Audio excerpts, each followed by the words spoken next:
I'd like to tell you about the strangest secret in the world. Some years ago, the late Nobel Prize-winning Dr. Albert Schweitzer was being interviewed in London, and a reporter asked him, "Doctor, what's wrong with men today?" And the great doctor was silent a moment, and then he said, "Men simply don't think." It's about this that I want to talk with you. We live today in a golden age. This is an era that man has looked forward to, dreamed of, and worked toward for thousands of years. But since it's here, we pretty well take it for granted. We in America are particularly fortunate to live in the richest land that ever existed on the face of the earth, a land of abundant opportunity for everyone. But do you know what happens? Well, let's take 100 men who start even at the age of 25. Do you have any idea what will happen to those men by the time they're 65? These 100 men who all start even at the age of 25 believe they're going to be successful. If you asked any one of these men if he wanted to be a success, he'd tell you he did. And you'd notice that he was eager toward life, that there was a certain sparkle to his eye, an erectness to his carriage, and life seemed like a pretty interesting adventure to him. But by the time they're 65, 1 will be rich. 4 will be financially independent. 5 will still be working. 54 will be broke. Now think a moment. Out of the 100, only 5 make the grade. Now why do so many fail? What has happened to the sparkle that was there when they were 25? What's become of the dreams, the hopes, the plans? And why is there such a large disparity between what these men intended to do and what they actually accomplished? When we say about 5% achieve success, we have to define success. And here's the best definition I've ever been able to find. Success is the progressive realization of a worthy ideal. If a man is working toward a predetermined goal and knows where he's going, that man is a success. If he's not doing that, he's a failure. Success is the progressive realization of a worthy ideal. Rollo May, the distinguished psychiatrist, wrote a wonderful book called Man's Search for Himself. And in this book he says, the opposite of courage in our society is not cowardice. It is conformity. And there you have the trouble today. It's conformity, people acting like everyone else without knowing why, without knowing where they're going. Now think of it. In America right now, there are over 18 million people 65 years of age and older. And most of them are broke. They're dependent on someone else for life's necessities. Now, we learn to read by the time we're 7. We learn to make a living by the time we're 25. Usually by that time, we're not only making a living, we're supporting a family. And yet by the time we're 65, we haven't learned how to become financially independent in the richest land that has ever been known. Why? We conform. And the trouble is that we're acting like the wrong percentage group, the 95 who don't succeed. Now, why do these people conform? Well, they really don't know. These people believe that their lives are shaped by circumstances, by things that happen to them, by exterior forces. They're outer-directed people. A survey was made one time that covered a lot of men, working men, and these men were asked, "Why do you work? Why do you get up in the morning?" 19 out of 20 had no idea. If you ask them, they'll say, well, everyone goes to work in the morning, and that's the reason they do it, because everyone else is doing it. Now let's get back to our definition of success. Who succeeds? The only person who succeeds is the person who is progressively realizing a worthy ideal. He's the person who says, I'm going to become this, and then begins to work toward that goal. I'll tell you who the successful people are. A success is the school teacher who's teaching school because that's what he or she wants to do. The success is the woman who's a wife and mother because she wanted to become a wife and mother and is doing a good job of it. The success is the man who runs the corner gas station because that was his dream. That's what he wanted to do. The success is the successful salesman who wants to become a top-notch salesman and grow and build with his organization. A success is anyone who is doing deliberately a predetermined job because that's what he decided to do deliberately. But only 1 out of 20 does that. That's why today there isn't really any competition unless we make it for ourselves. Instead of competing, all we have to do is create. You know, for 20 years I looked for the key which would determine what would happen to a human being. Was there a key I wanted to know which would make the future a promise that we could foretell to a large extent? Was there a key that would guarantee a person's becoming successful if he only knew about it and knew how to use it? Well, there is such a key, and I've found it. Have you ever wondered why so many men work so hard and honestly without ever achieving anything in particular? And others don't seem to work hard and yet seem to get everything? They seem to have the magic touch. You've heard them say that about someone. Everything he touches turns to gold. And have you ever noticed that a man who becomes successful tends to continue to become successful? And on the other hand, have you noticed how a man who's a failure tends to continue to fail? Well, it's because of goals. Some of us have goals, some don't. People with goals succeed because they know where they're going. It's that simple. Think of a ship leaving a harbor, and think of it with the complete voyage mapped out and planned. The captain and crew know exactly where it's going and how long it'll take. It has a definite goal. Now, 9,999 times out of 10,000, it will get to where it started out to get. Now let's take another ship, just like the first, only let's not put a crew on it or a captain at the helm. Let's give it no aiming point, no goal, no destination. We just start the engines and let it go. I think you'll agree with me that if it gets out of the harbor at all, it will either sink or wind up on some deserted beach, a derelict. It can't go anyplace because it has no destination and no guidance, and it's the same with a human being. Take the salesman, for example. There's no other person in the world today with the future of a good salesman. Selling is the world's highest paid profession, if we're good at it and if we know where we're going. Every company needs top-notch salesmen, and they reward those men. The sky's the limit for them. But how many can you find? Someone once said the human race is fixed, not to prevent the strong from winning, but to prevent the weak from losing. The American economy today can be likened to a convoy in time of war. The entire economy is slowed down to protect its weakest link, just as the convoy had to go at the speed that would permit its slowest vessel to remain in formation. That's why it's so easy to make a living today. It takes no particular brains or talent to make a living and support a family today. So we have a plateau of so-called security, if that's what a person's looking for. But we do have to decide how high above this plateau we want to aim. Now let's get back to the strangest secret in the world, the story that I wanted to tell you today. Why do men with goals succeed in life and men without them fail? Well, let me tell you something which, if you really understand it, will alter your life immediately. If you understand completely what I'm going to tell you from this moment on, your life will never be the same again. You will suddenly find that good luck just seems to be attracted to you. The things you want just seem to fall in line, and from now on you won't have the problems, the worries, the gnawing lump of anxiety that perhaps you've experienced before. Doubt, fear, well, they'll be things of the past. Here's the key to success, and the key to failure. We become what we think about. Now let me say that again.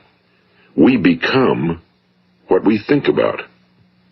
Throughout all history, the great wise men and teachers, philosophers and prophets have disagreed with one another on many different things. It's only on this one point that they are in complete and unanimous agreement. Listen to what Marcus Aurelius, the great Roman emperor, said. A man's life is what his thoughts make of it. Disraeli said this, everything comes if a man will only wait.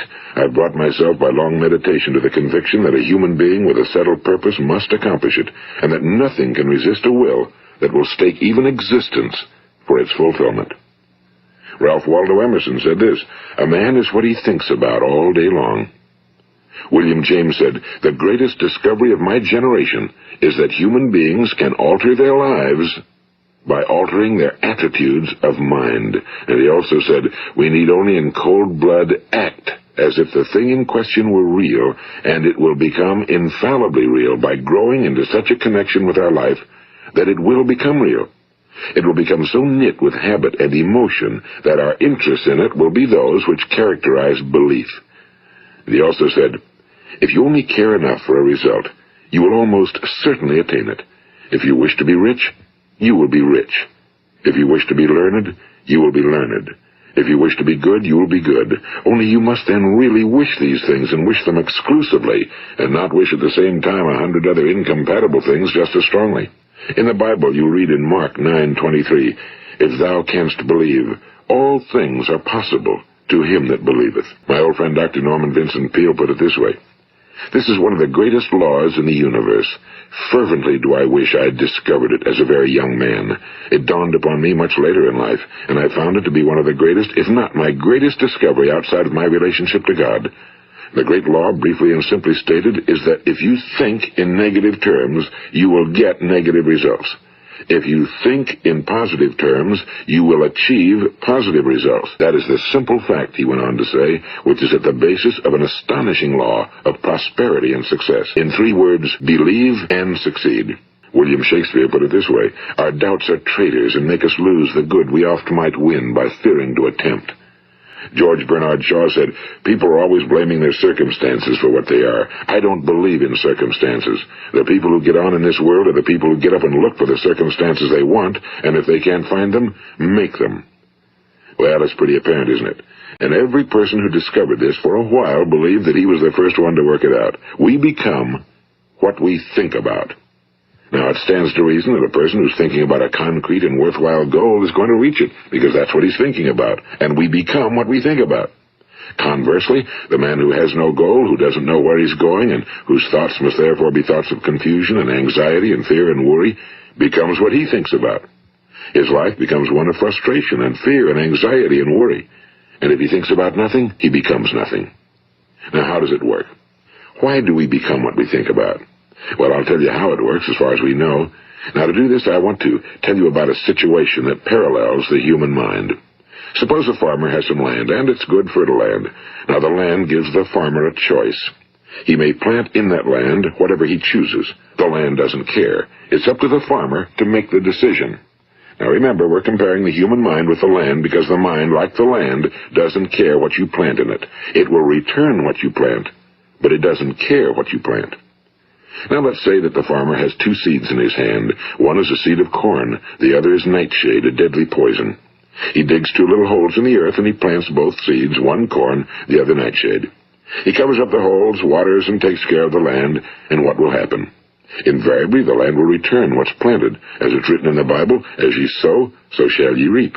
Now remember, the land doesn't care. It'll return poison in just as wonderful abundance as it will corn. So up come the 2 plants, one corn, one poison. Now, the human mind is far more fertile, far more incredible and mysterious than the land, but it works the same way. It doesn't care what we plant. Success, failure. A concrete, worthwhile goal, or confusion. Misunderstanding, fear, anxiety, and so on. But what we plant, it must return to us. You see, the human mind is the last great unexplored continent on Earth. It contains riches beyond our wildest dreams. It will return anything we want to plant. Now, you might say, well, if that's true, why don't people use their minds more? Well, I think they figured out an answer to that one, too. Our mind comes as standard equipment at birth. It's free, and things that are given to us for nothing we place little value on. Things that we pay money for, we value. The paradox is that exactly the reverse is true. Everything that's really worthwhile in life came to us free. Our minds, our souls, our bodies, our hopes, our dreams, our ambitions, our intelligence, our love of family and children and friends and country, all these priceless possessions are free. But the things that cost us money are actually very cheap and can be replaced at any time. A good man can be completely wiped out and make another fortune. He can do that several times. Even if our home burns down, we can rebuild it. But the things we got for nothing, we can never replace. The human mind isn't used because we take it for granted. Familiarity breeds contempt. It can do any kind of job we assign to it, but generally speaking, we use it for little jobs instead of big, important ones. Universities have proved that most of us are operating on about 10% or less of our abilities. So decide now, what is it you want? Plant your goal in your mind. It's the most important decision you'll ever make in your entire life. What is it you want? You want to be an outstanding salesman? A better worker at your particular job? Do you want to go places in your company? In your community? Do you want to get rich? All you've got to do is plant that seed in your mind, care for it, work steadily toward your goal, and it will become a reality. It not only will, there's no way that it cannot. You see, that's a law, like the laws of Sir Isaac Newton, the laws of gravity. If you get on top of a building and jump off, you'll always go down. You'll never go up, and it's the same with all the other laws of nature. They always work. They're inflexible. Think about your goal in a relaxed, positive way. Picture yourself in your mind's eye as having already achieved this goal. See yourself doing the things you will be doing when you've reached your goal.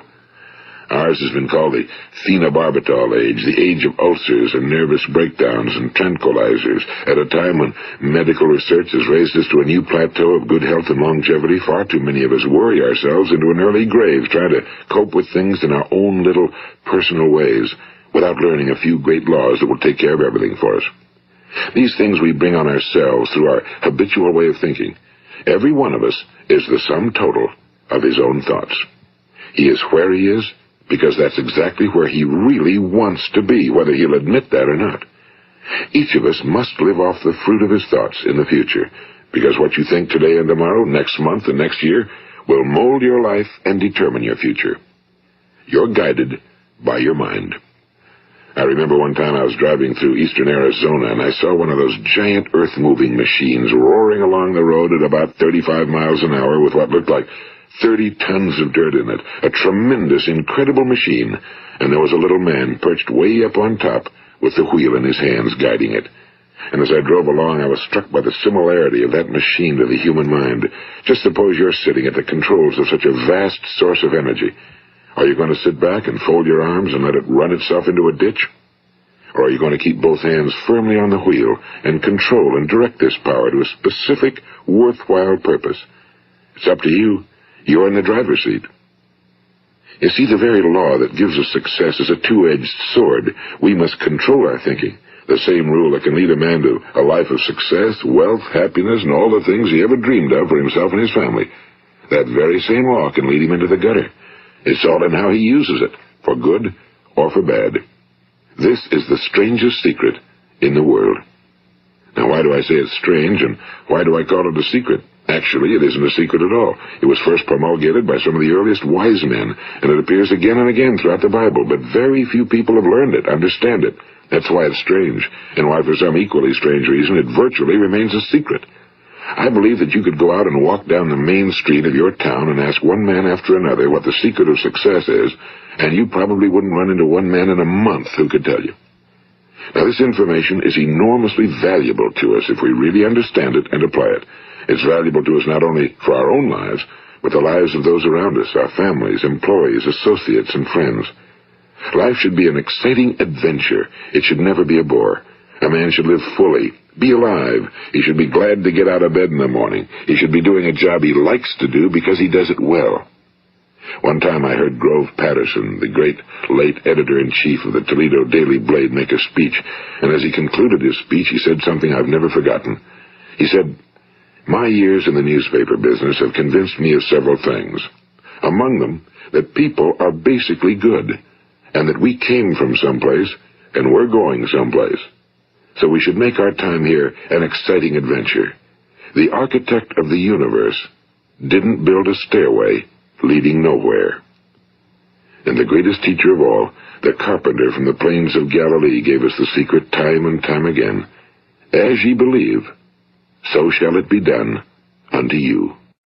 I've explained the strangest secret in the world and how it works. Now, on this side, I want to explain how you can prove to yourself the enormous returns possible in your own life by putting this secret to a practical test. I want you to make a test that will last 30 days. It isn't going to be easy, but if you'll give it a good try, it will completely change your life for the better. Now, back in the 17th century, Sir Isaac Newton, the English mathematician and natural philosopher, gave us some natural laws of physics which apply as much to human beings as they do to the movement of bodies in the universe. And one of these laws is that for every action, there is an equal and opposite reaction. Simply stated, as it applies to you and me, it means we can achieve nothing without paying the price. The results of your 30-day experiment will be in direct proportion to the effort you put forth. To be a doctor, you must pay the price of long years of difficult study.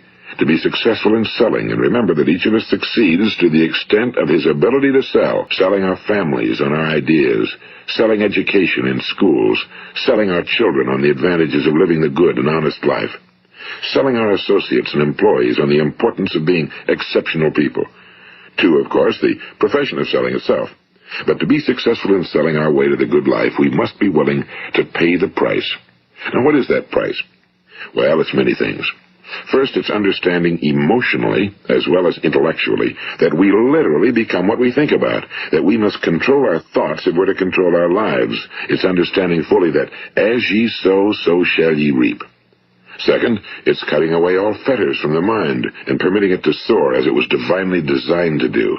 It's the realization that your limitations are self-imposed and that the opportunities for you today are enormous beyond belief. It's rising above narrow-minded pettiness and prejudice. And third, it's using all your courage to force yourself to think positively on your own problem, to set a definite and clearly defined goal for yourself, to let your marvelous mind think about your goal from all possible angles, to let your imagination speculate freely upon many different possible solutions, to refuse to believe that there are any circumstances sufficiently strong to defeat you in the accomplishment of your purpose, to act promptly and decisively when your course is clear, and to keep constantly aware of the fact that you are, at this moment, standing in the middle of your own acres of diamonds, as Russell Conwell used to point out. And fourth, save at least 10% of every dollar you earn.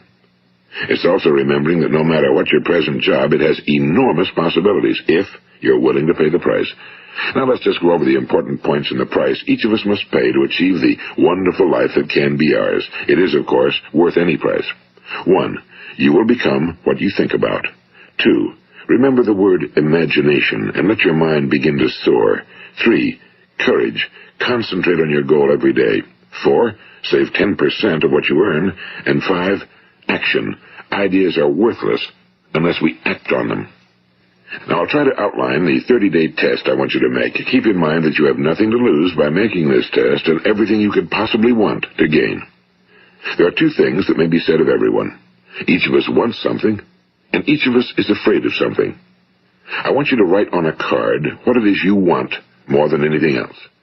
It may be more money. Perhaps you'd like to double your income or make a specific amount of money. It may be a beautiful home. It may be success at your job. It may be a particular position in life. It could be a more harmonious family. Each of us wants something. Now write down on your card specifically what it is you want. Make sure it's a single goal and clearly defined. You needn't show it to anyone, but carry it with you so that you can look at it several times a day. Think about it in a cheerful, relaxed, positive way each morning when you get up, and immediately you have something to work for, something to get out of bed for, something to live for. Look at it every chance you get during the day and just before going to bed at night. And as you look at it, remember that you must become what you think about, and since you're thinking about your goal, you realize that soon it will be yours. In fact, it's yours really the moment you write it down and begin to think about it. Look at the abundance all around you as you go about your daily business. You have as much right to this abundance as any other living creature. It's yours for the asking. Now we come to the difficult part. Difficult because it means the formation of what is probably a brand new habit, and new habits are not easily formed. Once formed, however, it will follow you for the rest of your life. Stop thinking about what it is you fear. Each time a fearful or negative thought comes into your consciousness, replace it with a mental picture of your positive and worthwhile goal. And there will come times when you'll feel like giving up. It's easier for a human being to think negatively than positively. That's why only 5% are successful. You must begin now to place yourself in that group. For 30 days, you must take control of your mind. It will think about only what you permit it to think about. Each day for this 30-day test, do more than you have to do. In addition to maintaining a cheerful, positive outlook, give of yourself more than you've ever done before. Do this knowing that your returns in life must be in direct proportion to what you give. The moment you decide on a goal to work toward, you're immediately a successful person. You are then in that rare and successful category of people who know where they're going. Out of every 100 people, you belong to the top 5. Don't concern yourself too much with how you're going to achieve your goal. Leave that completely to a power greater than yourself. All you have to do is know where you're going. The answers will come to you of their own accord and at the right time. Remember these words from the Sermon on the Mount, and remember them well. Keep them constantly before you this month of your test. Ask, and it shall be given you. Seek, and ye shall find. Knock, and it shall be opened unto you. For every one that asketh receiveth, and he that seeketh findeth, and to him that knocketh it shall be opened. It's as marvelous and as simple as that. In fact, it's so simple that in our seemingly complicated world, it's difficult for an adult to understand that all he needs is a purpose and faith.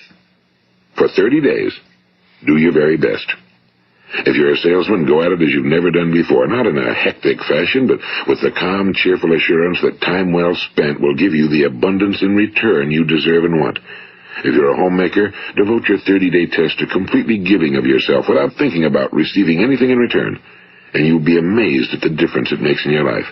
No matter what your job, do it as you've never done it before for 30 days. And if you've kept your goal before you every day, you'll wonder and marvel at this new life you've found. Dorothea Brand, the outstanding editor and writer, discovered it for herself and tells about it in her fine book, Wake Up and Live. Her entire philosophy is reduced to the words, act as though it were impossible to fail. She made her own test with sincerity and faith, and her entire life was changed to one of overwhelming success. Now, you make your test for 30 full days. Don't start your test until you've made up your mind to stick with it. You see, by being persistent, you're demonstrating faith. Persistence is simply another word for faith. If you didn't have faith, you'd never persist. If you should fail during your first 30 days, by that I mean suddenly find yourself overwhelmed by negative thoughts, you've got to start over again from that point and go 30 more days. Gradually, your new habit will form until you find yourself one of that wonderful minority to whom virtually nothing is impossible. And don't forget the card. It's vitally important as you begin this new way of living. On one side of the card, write your goal, whatever it may be. On the other side, write the words we've quoted from the Sermon on the Mount. Ask, and it shall be given you. Seek, and ye shall find. Knock, and it shall be opened unto you. Nothing great was ever accomplished without inspiration. See that during these crucial first 30 days, your own inspiration is kept at a peak. And above all, don't worry. Worry brings fear, and fear is crippling. The only thing that can cause you to worry during your test is trying to do it all yourself. Know that all you have to do is hold your goal before you. Everything else will take care of itself. Remember also to keep calm and cheerful. Don't let petty things annoy you and get you off course. Now, since making this test is difficult, some will say, why should I bother? Well, look at the alternative. No one wants to be a failure. No one really wants to be a mediocre individual. No one wants a life constantly filled with worry and fear and frustration. Therefore, remember that you must reap that which you sow. If you sow negative thoughts, your life will be filled with negative things. If you sow positive thoughts, your life will be cheerful, successful, and positive. Now, gradually, you will have a tendency to forget what you've heard on this recording. Play it often. Keep reminding yourself of what you must do to form this new habit. Gather your whole family around at regular intervals and listen to what's been said here. You know, most men will tell you that they want to make money without understanding the law. The only people who make money work in a mint. The rest of us must earn money. This is what causes those who keep looking for something for nothing or a free ride to fail in life. The only way to earn money is by providing people with services or products which are needed and useful. We exchange our time and our product or service for the other man's money. Therefore, the law is that our financial return will be in direct proportion to our service. Now, success is not the result of making money. Making money is the result of success, and success is in direct proportion to our service. Most people have this law backwards. They believe that you're successful if you earn a lot of money. The truth is that you can only earn money after you're successful. It's like the story of the man who sat in front of the stove and said to it, give me heat, and then I'll add the wood. How many men and women do you know, or do you suppose there are today, who take the same attitude toward life? There are millions. We've got to put the fuel in before we can expect heat. Likewise, we've got to be of service first before we can expect money. Don't concern yourself with the money. Be of service. Build, work, dream, create. Do this and you'll find there's no limit to the prosperity and abundance that will come to you. Prosperity, you know, is founded upon a law of mutual exchange. Any person who contributes to prosperity must prosper in turn himself. Sometimes the return will not come from those you serve, but it must come to you from someplace, because that's the law. For every action, there is an equal and opposite reaction. As you go daily through your 30-day test period, remember that your success will always be measured by the quality and quantity of service you render, and money is a yardstick for measuring this service. No man can get rich himself unless he enriches others. Now, there are no exceptions to a law. You can drive down any street in America and from your car estimate the service that's being rendered by the people living on that street. Had you ever thought of this yardstick before? It's interesting. Some, like ministers and priests and other devoted people, measure their returns in the realm of the spiritual, but again, their returns are equal to their service. Once this law is fully understood, any thinking person can tell his own fortune. If he wants more, he must be of more service to those from whom he receives his return. If he wants less, he has only to reduce his service. This is the price you must pay for what you want. If you believe you can enrich yourself by deluding others, You can end only by deluding yourself. It may take some time, but just as surely as you breathe, you'll get back what you put out. Don't ever make the mistake of thinking you can avert this. It's impossible. The prisons and the streets where the lonely walk are filled with people who tried to make new laws just for themselves. We may avoid the laws of man for a while, but there are greater laws that cannot be broken. An outstanding medical doctor recently pointed out 6 steps that will help you realize success. 1. Set yourself a definite goal. 2. Quit running yourself down. 3. Stop thinking of all the reasons why you cannot be successful and instead think of all the reasons why you can. 4. Trace your attitudes back through your childhood and try to discover where you first got the idea you couldn't be successful, if that's the way you've been thinking. 5. Change the image you have of yourself by writing out a description of the person you would like to be. And 6. Act the part of the successful person you have decided to become. The doctor who wrote those words is a noted West Coast psychiatrist, Dr. David Harold Fink. Do what the experts since the dawn of recorded history have told you must do. Pay the price by becoming the person you want to become. It's not nearly as difficult as living unsuccessfully. Make your 30-day test, then repeat it again, and each time it will become more a part of you until you'll wonder how you could ever have lived any other way. Live this new way, and the floodgates of abundance will open and pour over you more riches than you may have dreamed existed. Money? Yes, lots of it. But what's more important, you'll have peace. You'll be in that wonderful minority who lead calm, cheerful, successful lives. Start today. You have nothing to lose, but you have a whole life to win. This is Earl Nightingale, and thank you.